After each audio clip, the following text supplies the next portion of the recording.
has the will.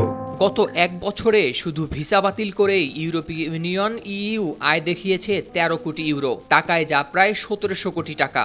আর এর অধিকাংশই এসেছে আফ্রিকার যুদ্ধ ও সংঘাত কবলিত দেশগুলো থেকে। ২০২৩ সালে ইইউভুক্ত দেশে ভ্রমণে ইচ্ছুক ব্যক্তিদের ভিসা আবেদনের ফি হিসেবে এসব অর্থ নেওয়া হয়, অথচ একে উল্টো রেমিটেন্স বলে আখ্যা দেওয়ার চেষ্টা করছে সেনজেন ভিসা কর্তৃপক্ষ। তবে এভাবে গরিব দেশগুলোর টাকা পকেটে নেওয়ায় তীব্র সমালোচনার মুখে পড়েছে ইউরোপের ২৭ দেশের এই জোট। অনুসন্ধানী সংবাদ মাধ্যম ইইউ অবজারভার এক প্রতিবেদনে এসব তথ্য উঠে এসেছে। ইইউভুক্ত দেশগুলো এই আয় আগের বছরের তুলনায় অনেক বেশি। আগামী বছর এটি আরও বাড়বে বলে জানানো হয়েছে। একমাত্র ওয়ালটন এসি দিচ্ছে ১ বছরের রিপ্লেসমেন্ট গ্যারান্টি এবং কম্প্রেসরের ১০ বছরের গ্যারান্টি। দুই বেসরকারি সংস্থা লাগো কালেকটিভ এবং ওথো মন্তেগাজ্জা থেকে পাওয়া পরিসংখ্যানের ভিত্তিতেই সংবাদ মাধ্যমটি এ প্রতিবেদন প্রকাশ করে। প্রতিবেদন অনুসারে ২০২৩ সালে প্রত্যাখ্যাত সেনজেন ভিসা ফি থেকে পাওয়া এই আয়ের ৯০% এসেছে আফ্রিকা এবং এশিয়ার দেশগুলো থেকে। ২০২২ সালে একই খাত থেকে আয় ছিল ১০ কোটি ৫০ লাখ ইউরো। ২০২৪ সালে এই আয় আরও বাড়বে বলেই তাদের ধারণা, কারণ চলতি মাসের ১১ জুন থেকে ইইউ ভ্রমণে আসতে ইচ্ছুক প্রাপ্তবয়স্কদের ভিসা আবেদন ফি ৮০ ইউরো থেকে বাড়িয়ে ৯০ ইউরো করেছে ইউরোপীয় কমিশন।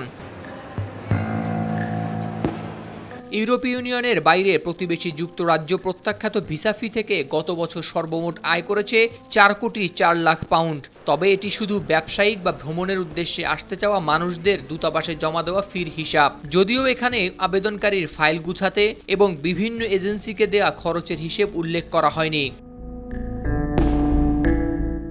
প্রতিবেদনে বলা হয়েছে, ইউরোপ এবং যুক্তরাজ্যে স্বল্পমেয়াদী ভিজিট বা ভ্রমণ ভিসা প্রত্যাখ্যানের হার নিম্ন ও মধ্যম আয়ের দেশগুলোতে বেশি। আফ্রিকান দেশগুলো, বিশেষ করে ঘানা, সেনেগাল এবং নাইজেরিয়ায় প্রত্যাখ্যানের হার ৪০ থেকে ৫০%।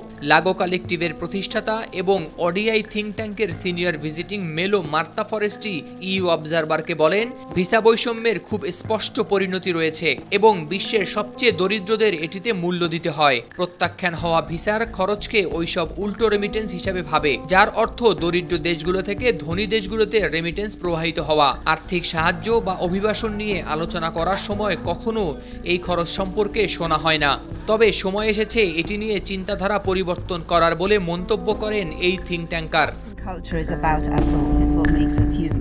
তবে এর জবাবে ইউরোপীয় ইউনিয়নও দিয়েছে নানা যুক্তি। তারা বলেছে, ইইউ সদস্যভুক্ত ২৭টি দেশে সমস্ত অনিয়মিত অভিবাসীদের প্রায় অর্ধেকই তাদের ভিসার মেয়াদ শেষেও থেকে যান। গত বছর ৮৩,০০০-এরও বেশি ধরনের অভিবাসীকে ফেরত পাঠানো হয়েছে। তাই এসব বিবেচনা করে তারা ভিসা বাতিলে বাধ্য হন। হাওলাদার শামীম, RTV।